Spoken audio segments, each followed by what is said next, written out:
Assalamualaikum warahmatullahi wabarakatuh. Saya Nur Syahidah binti Muhammad Nordin, nombor matrik 282989. Saya wakil daripada kumpulan kami ingin membentangkan tajuk tugasan yang bertajuk kesesuaian pakaian wanita dan lelaki dalam majlis rasmi. Pemakaian pakaian formal dipraktikkan di tempat kerja, seseorang yang berkerjaya atau sesi temuduga kerja. Pakaian tidak formal pula adalah berkaitan keintiman dan keakraban.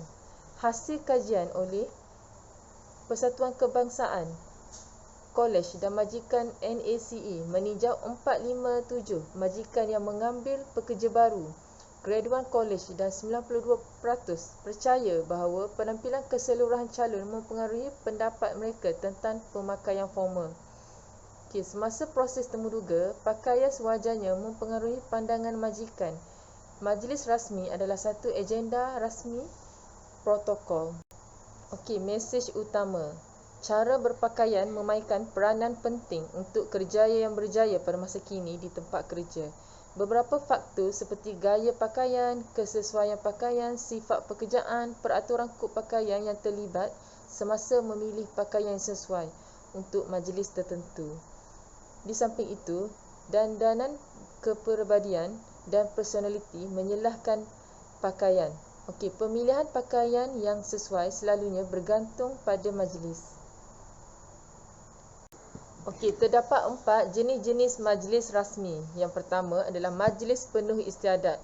Majlis penuh istiadat ini adalah pertabalan, penganugerahan darjah, kebesaran, menyampaikan surat mengangkat sumpah oleh menteri. Yang kedua adalah majlis rasmi dan formal. Majlis jamuan makan malam yang dihadiri oleh Perdana Menteri bersama dengan tetamu terhormat dalaman ataupun dari luar negara.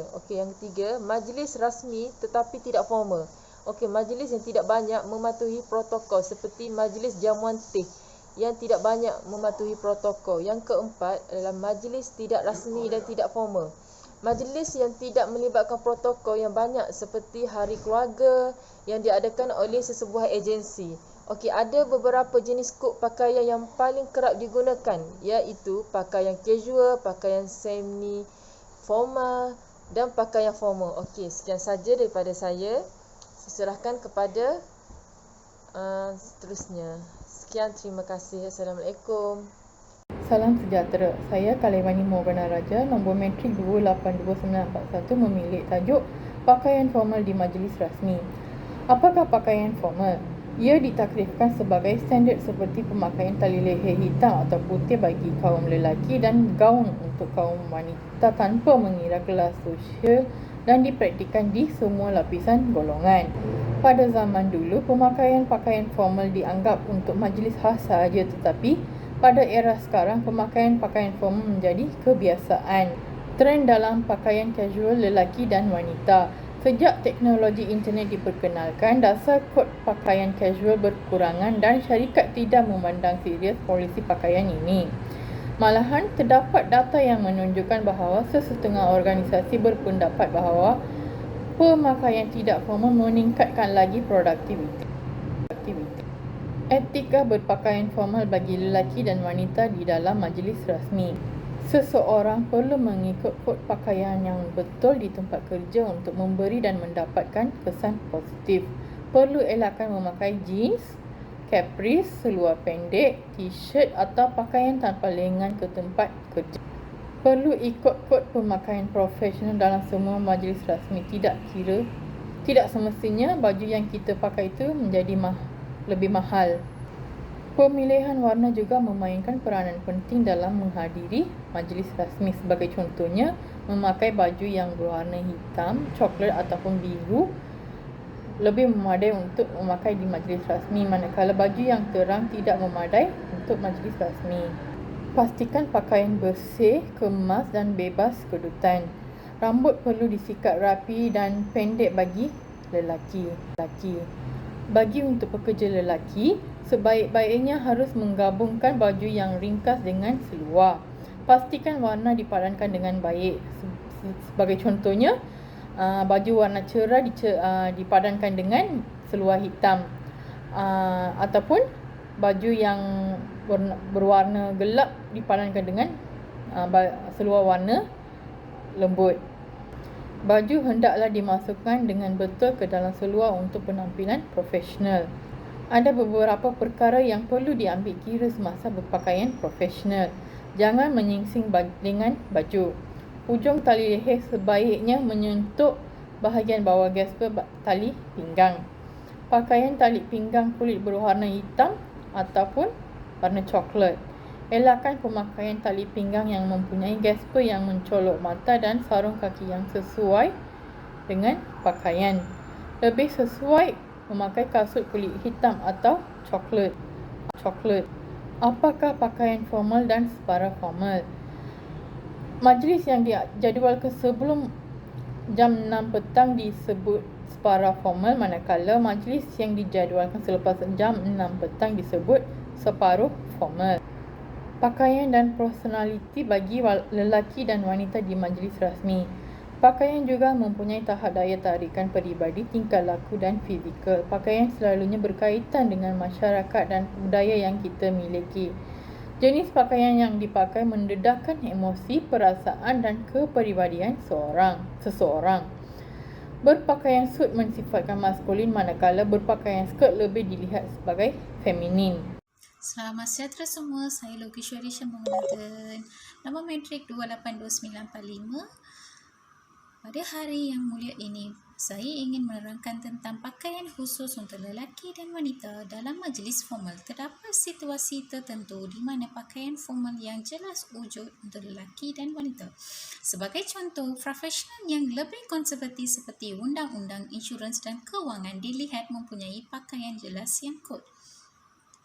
Di dalam majlis rasmi, penekanan untuk berpakaian formal dengan sewajarnya mengikut etika pakaian semakin meningkat. Dalam kata lain, mereka mewujudkan disiplin tertentu dalam organisasi.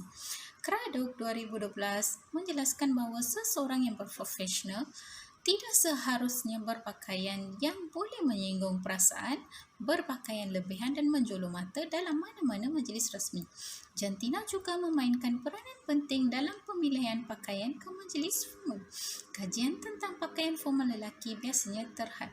Fashion untuk lelaki secara budaya dianggap sebagai maskulin. Lelaki dari semua peringkat umur pada masa ini lebih berminat dalam fashion pakaian yang terkini. Mengikut beberapa faktor, lelaki telah ditunjukkan lebih sedar kepada penampilan diri mereka daripada wanita, di mana rasa pakaian peribadi mereka dan cara mereka dilihat di khalayak ramai. Oleh itu, kita perlu memahami kepentingan pemilihan pakaian tanpa mengira jantina. Gaya pakaian setiap profesional mempunyai kesan penting pada persembahan kredibiliti dan penampilan. Pakaian yang sesuai menimbulkan komen positif dan pujian daripada orang lain yang boleh meningkatkan semangat. Pakaian yang sesuai majlis rasmi bukan saja membantu dalam mewujudkan imej profesionalisme dan disiplin, tetapi juga membantu dalam memotivasikan dan berkomunikasi dengan rakan sekerja di tempat kerja. Terdapat 8 kepentingan dengan pakaian formal kepada lelaki dan wanita di dalam sesebuah majlis rasmi. Memandangkan mereka berpakaian formal dan mempunyai kemahiran berkomunikasi yang baik boleh meningkatkan keyakinan diri. Tambahan pula, berpakaian formal menyerlakan ketulusan, kewaspadaan dan tahap kematangan di dalam dan di luar pejabat. Dengan cara kita pakaian bergema dengan isyarat untuk orang lain memvisualisasikan kita. Lebih baik kita berpakaian secara beretika di mana fikiran kita menghasilkan skala pemikiran yang positif dan lebih tinggi tentang diri kita, rakan sekerja, persekitaran dan prestasi kerja yang lebih menarik. Ini terutamanya kerana orang itu terdiri daripada yang lebih hebat, dilihat dalam pakaian formal yang sesuai dan kemas, mempunyai tahap keyakinan yang lebih tinggi serta mempunyai kemahiran komunikasi yang sangat baik. Selain itu, orang dinilai melalui penampilan dan mencerminkan personaliti individu. Gaya pemakaian profesional yang berbeza menimbulkan kepada penilaian personaliti yang berbeza. Pakaian adalah representasi daripada kepunyaan kita kepada kumpulan tertentu, tetapi pada masa yang sama ia adalah satu cara untuk menunjukkan keunikan kita dalam kumpulan. Pakaian yang sering dilihat menyembunyikan sifat sebenar seseorang dan tubuh seseorang. Pakaian bertindak sebagai sebahagian daripada tabiat peribadi dan ia digunakan dengan cara yang sesuai untuk kehidupan seseorang. Seterusnya, saya ingin menerangkan sedikit tentang contoh trend pakaian formal dalam majlis rasmi perniagaan. Pakaian formal dalam persekitaran perniagaan termasuk sut dan tali leher untuk lelaki, manakala wanita memerlukan sut perniagaan dengan seluar atau skirt panjang. Warna konvensional pakaian profesional biasanya berwarna navy dan hitam. Gaya pakaian dalam persekitaran pejabat ini adalah kebiasaan sehingga ledakan.com pada tahun 90-an. Apabila banyak syarikat memilih kod pakaian yang lebih casual, berpakaian lebih formal dan profesional memancarkan mesej authority, kredibiliti, keyakinan dan sikap berorientasikan kejayaan. Parlimen dibuka untuk lawatan kepada orang ramai. Bagaimanapun ia mempunyai kod pakaian yang ketat. Kedua-dua lelaki dan wanita dikendaki memakai pakaian formal sahaja. Ini termasuk sut dan tali leher, baju dan tali leher dan baju batik berlengan panjang beserta seluar slack dan sebaliknya. Pakaian sut dan juga seluar mestilah berwarna gelap dan dipadankan dengan kasut kulit. Bagi wanita pula, mereka boleh memakai skirt labuh, seluar slack dan juga kasut bertutup. Selain itu, pakaian kebangsaan juga dianggap sebagai pakaian rasmi. Oleh itu, baju Melayu dengan kain samping beserta songkok, baju kurung, kebaya labuh, cheongsam labuh dan sari sari adalah dibenarkan untuk memasuki ke dalam parlimen. Manakala untuk pakaian yang tidak dibenarkan adalah seperti berseluar jin, berselipar, berkasut sukan adalah tidak dibenarkan untuk masuk ke dalam parlimen. Tempat kedua pula adalah di JPJ dan juga JPN. Berikutan insiden pada 2015 di mana seorang pegawai JPJ enggan melayan seorang wanita berskirt pendek sehingga menutup kakinya dengan kain sarung. So daripada berlakunya insiden ini, JPJ telah mengeluarkan etika berpakaian yang perlu dipatuhi oleh orang ramai ketika melawat JPJ untuk urusan rasmi. Okey, so antara pakaian yang perlu ketika melawat JPJ ataupun datang berurusan dengan JPJ adalah seperti berpakaian formal lah. Okey, perlu memakai pakaian formal, tidak berseluar koyak, tidak berseluar pendek dan tidak berskirt. Berselipar juga tidak dibenarkan ketika hadir di cawangan JPJ. Bagi Perpustakaan Kuala Lumpur pula, untuk menyambai peradaban masyarakat berteraskan kesopanan dan kesusilaan, semua pelawat adalah dilarang berpakaian seperti singlet atau berbaju tidak berlengan, berseluar pendek, pakaian yang mengandungi tulisan yang berunsur politik, perkauman, agama dan lucah. Berskirt pendek juga adalah dilarang, berbaju tidur, memakai selipar, memakai topi, memakai pakaian yang menjolok mata dan jarang, dan juga berpakaian yang trend masa kini iaitu skinny ataupun pakaian yang ketat. Pegawai perpustakaan ataupun pengawal keselamatan yang bertugas berhak menghalang pengguna yang tidak mematuhi etika pakaian yang telah ditetapkan dari masuk ke dalam perpustakaan. Tempat ketiga adalah di Istana Budaya. Etika berpakaian Istana Budaya berbeza mengikut rancangan yang kita tonton. Untuk persembahan choir dan orkestra, hanya pakaian santai, batik ataupun baju lengan panjang sahaja dibenarkan. Manakala untuk persembahan teater dan tarian, pakaian yang sopan dan kemas adalah memadai dengan syarat ia separa norma. Mereka yang berpakaian seluar jin lusuh, seluar pendek berpakaian menyinggung perasaan, pakaian sukan ataupun berselipar tidak akan dibenarkan masuk ke istana budaya. Etika berpakaian di semua agensi kerajaan. Bagi golongan lelaki, kemeja lengan panjang berwarna cerah dan seluar slet gelap disyorkan dengan tali leher. Bagaimanapun, cara berpakaian boleh disesuaikan mengikut kod pakaian di tempat kerja. Bagi golongan wanita pula, kita perlu memakai pakaian yang sepadan dan pastikan memilih warna yang betul dan bukan pakaian yang berwarna terang.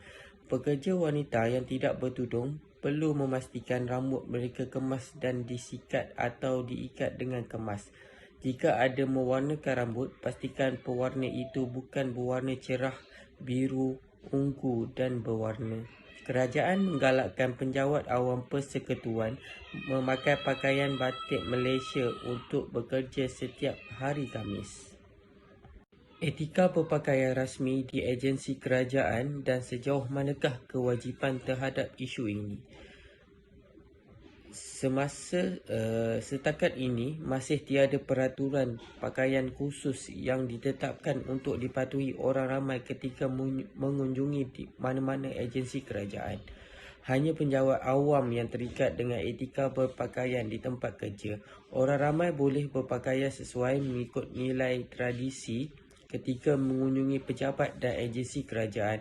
Ketua agensi atau jabatan boleh menasihati penlawat yang dianggap berpakaian tidak sesuai ketika mengunjungi jabatan tersebut. Jadi, kesimpulan untuk tajuk ini adalah pakaian adalah faktor yang sangat penting apabila berinteraksi dengan orang ramai.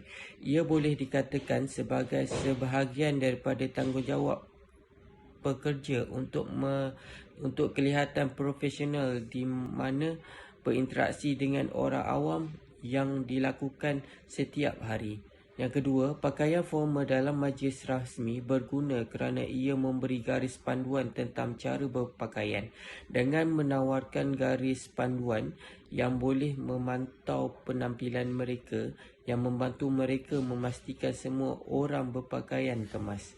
Yang seterusnya adalah dengan berpakaian dengan betul, lelaki dan wanita boleh meningkatkan sahsiah diri mereka sendiri. Dan yang terakhir, pada masa kini, pakaian casual telah menjadi lebih diterima dan oleh itu, ia berlaku juga mengubah suai almari pakaian ahli perniagaan wanita perniagaan. Apa benda?